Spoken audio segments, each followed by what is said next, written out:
안녕하십니까 여러분. 강명도TV 자유조선을 시작하겠습니다. 여러분도 아시다시피 미중 관계 회복을 위해서 미국 대통령과 중국 대통령이 여러 시간 동안 화상회담을 가졌습니다.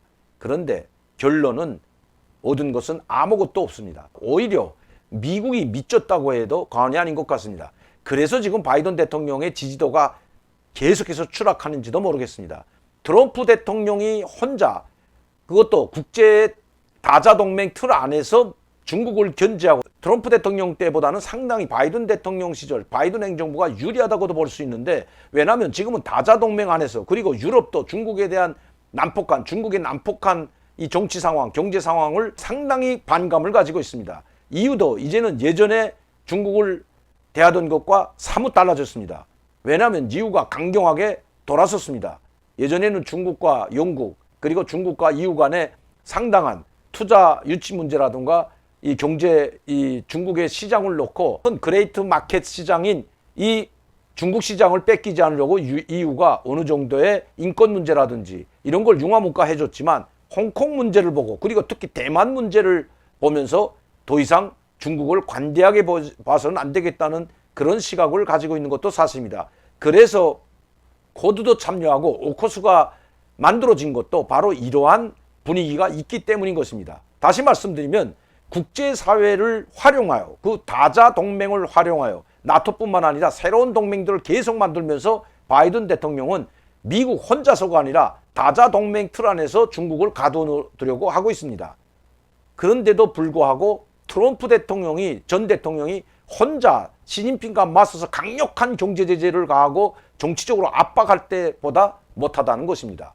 오히려 중국의 반발만 더 키워주고 바이든 행정부의 무능력을 보여줬다는 것입니다. 이번 회담은 오히려 차라리 안 하는 것만 못하다는 말이 미국에서 쏟아져 나오고 싶은 만 아니라 국제사회에도 별로 얻은 것은 아무것도 없고 오히려 중국이 더 자존심만 그리고 세워졌다는 그런 평을 내리고 있는 것입니다. 오죽했으면 중국에서는 16일 바이든 대통령과 시진핑 간에 회담을 하고 있는 중도에 그건 공개하지 않고 하다가 도중에 오히려 이 19기 6차 전당대회에서 있은 결의문을 발표해버리고 말았습니다. 별 볼 일 없었다는 겁니다. 즉 미국 대통령을 그만큼 깔봤다고 해도 과언이 아닌 것입니다. 처음에는 그 정상회담에 대해서 보도를 하다가 아무것도 얻을 것이 없을 뿐만 아니라 결과, 특히 중국이 약하지 않는다는 모습을 보여주고 별로 결과물이 없는 것을 확인하자 방향을 틀었다는 것입니다. 오히려 시진핑 주석을 추켜 세우는 이 6차 전당대회 전문을 이 전당대회에서 이 결의서를 채택했는데, 결의문을 채택했는데 3분의 2 이상이 시진핑 주석에 대한 찬양과 우상 숭배로 가득 찼다는 것입니다. 그리고 이제는 시주석 사상, 시진핑 사상이라는 것이 나왔습니다. 이제 사상이 나오면 이것은 바로 모태통 사상, 둥소평 사상과 함께 그 반열에 올랐다고 해도 과언이 아닙니다. 모태통주의, 둥소평주의, 이제는 시진핑주의로 중국을 끌고 가겠다는 것입니다. 그리고 중국 국민들에게도 시진핑 사상, 시진핑주의를 각인시키겠다는 것으로밖에 해석될 수 없습니다. 그리고 이번에는 둥소평이 만들어 나왔던, 즉 누구도 건드리지 못하게 했던 당규약, 3년임을 못하고 2번 이상 못하게 해놨던, 장기 집권을 못하게 제동을 걸었던 그 규약도 당 규약이죠. 말하면 당 혼법이나 같은 이 규약도 찾아볼래야 찾아볼 수가 없다고 합니다. 내년에 다시 5년간 시진핑 주석 체제로 가는 것은 틀림이 없습니다. 그러면서 대만 통일을 다시 언급했습니다. 미국의 합참의장이나 또 미국 전문가들, 전 안보보좌관은 이런 이야기들을 하고 있습니다. 2024년 이전에 중국은 반드시 무력이든 평화적이든 대만을 통일하게 될 것이다. 평화적으로는 되지 않으면 무력을 동원해서라도 군사적으로라도 대만을 점령하고 말 것이다. 여러분, 2024년 아직 3년이라는 세월이 남았지만 그 3년을 여러분들이 지켜보시면 바이든 대통령 시절이라는 걸 잊어서는 안 됩니다. 만에 하나 트럼프 대통령과 같은 또다시 강력한 중국을 압박하고 중국 공산당을 해체시키겠다고 했던 폼페이오 이 국무장관, 여러분들 폼페이오 국무장관이 했던 연설 아마 기억났을 겁니다. 중국과 우리는 강력한 전쟁을 벌이고 있다. 우리는 중국과 반드시 싸워서 이기겠다. 그리고 공산당이 해체되는 날까지라고까지 했습니다. 이렇던 트럼프 전 대통령에 다시 집권한다면 중국은 대만 통일이 또다시 영원해지기 때문에 지금 국제사회나 아니면 중국 내부에서 들어오는 소식은 바이든 대통령 시대에 대만을 통일할 수 있다는 것이, 무력 침공도 감행할 수 있다는 것이 지금 중국에서 국제사회에서 오는 소식인 것입니다. 상당히 위험하다는 것입니다. 그리고 미 합참의장은 극초음속 미사일을 개발한 것은 미국에 대한 선제 공격, 그것도 핵 선제 공격을 위한 준비라고 못 박아 이야기했습니다. 미국도 선제 공격으로 여격이 되지 않은 극초음속 미사일에 소형 핵탄두를 실어서 날려보낼 수 있는 이런 무기를 만든 것은 바로 미국에 대한 선제 공격을 가하기 위해서라는 것을 미 합참의장이 발표했습니다. 자, 이쯤 된다면 결코 중국은 미국을 두려워하지 않는다는 것밖에 되지 않습니다. 또 바이든 대통령처럼 저렇게 다자 동맹을 통해서 국제사회를 통해서 중국을 압박한다고 하지만 예전 전 트럼프 대통령만큼만은 안 된다는 이야기가 나오고 있는 것입니다. 그래서 때문에 트럼프 전 대통령에 대한 지지율은 한참 올라가고 바이든 대통령의 지지율은 끊임없이 추락하고 있다는 것이 미국과 국제 언론들이 보도하고 있습니다.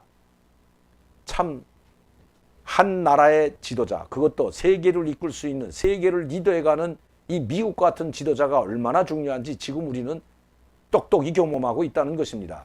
북한 문제도 마찬가지입니다. 여러분들도 아시다시피 바이든 행정부 들어와가지고 항상 북한이 미사일을 쏘고 뭐를 쏴도 항상 외교적으로 대화로 풀겠다고 앵무새처럼 반복하고 있습니다. 거기에 대한 대비책은 뭐가 있는지 전혀 우리가 체감하기가 힘들다는 것입니다. 북한이 계속해서 9월과 10월 초까지만 해도 5번에 걸쳐서 신형 미사일들을 계속 선보이고 있는데도 대화 타령만 하고 외교적인 타령만 하고 있는 바이든 행정부. 북한도 바이든 행정부를 아마 알길 우습게 할 것입니다. 때문에 지금 오히려 바이든 행정부 때보다 김정은은 이 북한은 강하게 나갔던 그 트럼프 전 대통령 때가 오히려 북한 문제, 핵 문제든 아니면 북한 문제를 해결하는 데 있어서 거기에 답이 있다고 생각하고 있다는 것입니다. 간단히 말씀드리면 김정은도 전 트럼프 대통령이 다시 집권하기를 기다린다는 이야기도 북쪽에서 흘러나오고 있는 상황입니다. 자, 이런 와중에 이번에는 벨라루시와 이 우크라이나의 푸틴 대통령이 지금 두 곳에 군사력을 집중시키고 있다는 소식 계속해서 나오고 있습니다. 우크라이나는 약 한 개 탱크 사단, 기계화 사단과 함께 9만여 명의 병력이 우크라이나에 집결했다고 합니다. 그리고 지금 우크라이나, 이미 깜짝카드 반도는 러시아가 점령을 했고 러시아인과 우크라이나인이 있는데 이 러시아 사람들이 많이 주둔하고 있는 쪽에서는 지금도 내전 상황이라고 합니다. 즉 우크라이나 정부를 반대하는 반군, 러시아인들을 중심으로 한 반군이 지금도 내전 상황에 있다는 것입니다. 이 내전을 빌미로 우크라이나를 또다시 공격할 수도 있다는 그런 메시지를 계속 보내고 있다는 것입니다. 벨라루스도 마찬가지입니다. 벨라루스에도 지금 러시아의 군대들이 집결하고 있고 또 이 유럽은 유럽대로 폴란드를 지원하겠다고 이야기하고 있습니다. 그런데 여기서 중요한 것은 미국의 도움, 이제는 유럽은 우리가 지킨다는 이야기가 나오고 있습니다. 여러분들도 아시다시피 얼마 전에 바이든은 이런 이야기를 했습니다. 우리는 핵 선제 공격 불능화를 다시 검토하겠다. 즉 핵 선제 공격을 하지 않겠다는 이 규정, 먼저 자기 동맹국이나 미국 본토를 공격하려고 한다면 핵 선제 공격도 할 수 있다는, 때문에 전쟁을 막을 수 있는, 핵을 얻어맞고 공격하는 것이 아니라 공격하려고 한다면, 즉 나토와 이 유럽과 그리고 미국의 동맹국들을 러시아든 중국이든 어떤 적이 공격하려고 한다면 먼저 핵 선제 공격을 할 수도 있다는 이 규정을 핵 불능화, 핵 불공격으로, 선제 불공격으로 바꾼다는 것입니다.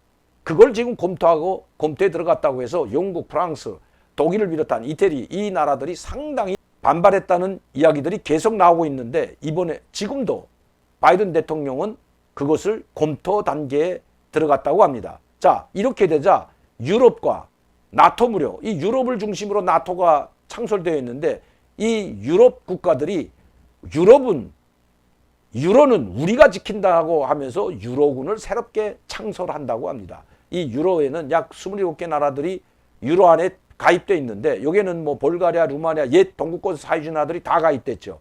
그 라트비아, 리투니아 이 다 가입되어 있는데 이 나라들을 중심으로 유로안을 중심으로 한 유로 국가를 중심으로 유로군을 창설한다는 이야기가 나오고 있습니다. 우리 유로는 우리가 지킨다. 이것이 지금 미국만 믿지 않겠다. 미국만 믿고 앉아있지는 않겠다는 것입니다.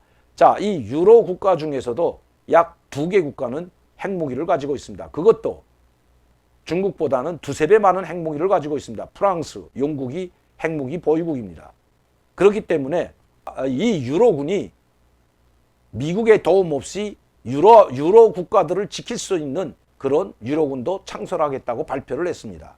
이렇게 지금 전 세계는 자기는 자기들이 방어하겠다. 이제 미국이 저렇게 오종종 나오고 있는 상황에서 우리나라는 우리가 지킨다는 쪽으로 선회하고 있다는 것입니다. 대만 문제에서도 바이든 행정부는 우왕좌왕하고 있습니다. 왜 이렇게 바이든 행정부가 우왕좌왕하는지 정말 국제사회가 상당히 우려하고 있습니다.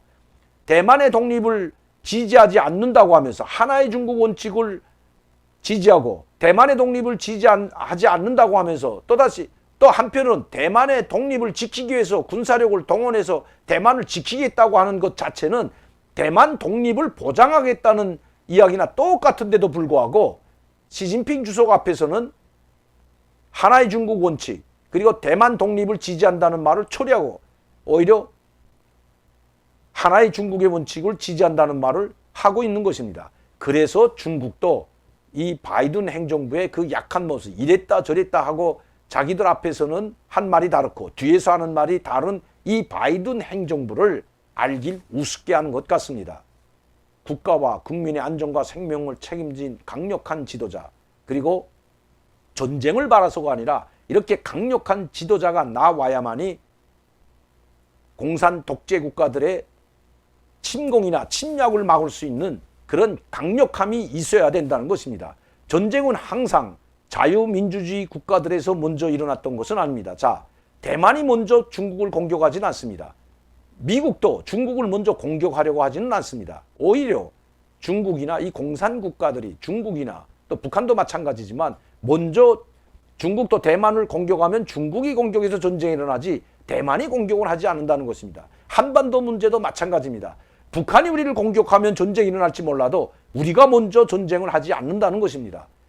아니 좌파 정부가 전쟁을 한다고요? 군대도 다 해산하고 군대도 다 축소시키고 뭐 최첨단 군사로 간다고 하면서 이번에 72억 원이 배정됐던 72억 원이 돈도 이게 돈이 이거 몇 달 500만 불 600만 불 되나마난 이 72억 원 이 경항공모함 만드는데 지원했던 돈 예산이 내년에는 5억 원으로 삭감했다는 뉴스가 이미 나오고 있습니다. 이런 판에 문재인 정부는 오히려 북한을 침략하는 건 둘째치고 북한에 어떻게 해서라도 김정은 정권을 유지시키기 위해서 전전긍긍한다는 것은 이미 다 알려진 사실입니다. 지금도 종전선언에 목매어 있다는 것은 이미 언론을 통해서 공개된 사실입니다. 이제는 우리도 우리 방어, 우리 대한민국은 우리 대한민국 국민과 국군이 지켜야 된다는 이런 자세를 가지고 국방력에 총력을 기울여야 한다는 말씀입니다. 제 결론은 바로 그것입니다. 국제사회가 한때는 미국의 해구산에 한때는 미국의 항공모함 전단과 이 미국의 보호 아래 있었다고 하지만 즉 소련과 같은 이 냉전시대의 소련과 같은 사회주의 독재 국가들에 의해서 전쟁이 일어날 수 있게 침략을 당할 수 있기 때문에 그것을 막는 것은 미국을 중심으로 한 이 나토 국가들, 유럽 국가들, 우리도 마찬가지고 우리 한국에는 미군이 들어와 있기 때문에 거기에 우리는 목임해서 우리는 한반도의 평화를 지금까지 유지했던 것도 사실이고 나토도 유럽 국가도 마찬가지입니다. 그러나 이제는 상황이 점점 달라지고 있습니다. 왜? 예전에 소련보다 더 강력한 독재국가, 더 강력한 경제력과 군사력을 가진 그리고 돈이 아주 많은 풍부한 수조 달러를 국방력에 몽땅 집어넣을 수 있는 그런 국가가 생겨났기 때문입니다. 지금 중국은 GNP 1인당 국민소득 평균 1만 불 세대에 접어들었습니다. 2만 불이 된다면 미국을 앞설 수도 있습니다. 2만 불이면 14억 인구에 약 30조 원이라 30조 달러가 되기 때문입니다. 2만 불이 된다면 그야말로 중국은 강력한, 중국 전체가 항공모함처럼 강력한, 깰 수 없는 그런 국가가 될 것은 자명한 일이기 때문입니다. 물론 그때까지 공산당이 건재하지 않으면 공산당이 무너지고 중국도 자유민주 체제로 갈는지는 모르겠지만 지금 상황으로 본다면 2만 불 시대에 갈 때까지 중국 공산당은 무너지지 않고 오히려 더 강력하고 강력한 존재감으로 남을 것 같습니다. 그때는 그야말로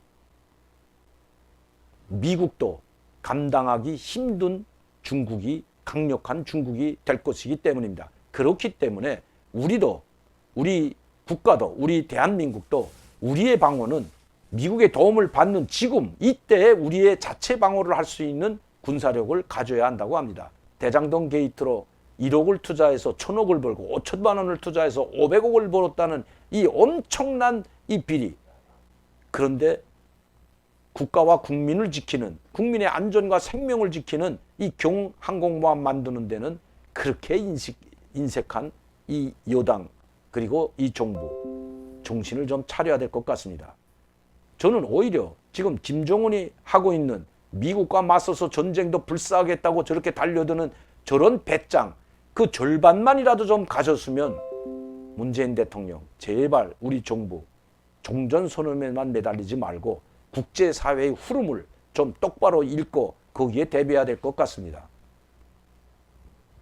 임종석 전 실장이 이런 말을 한 것이 언론에 나와 있습니다.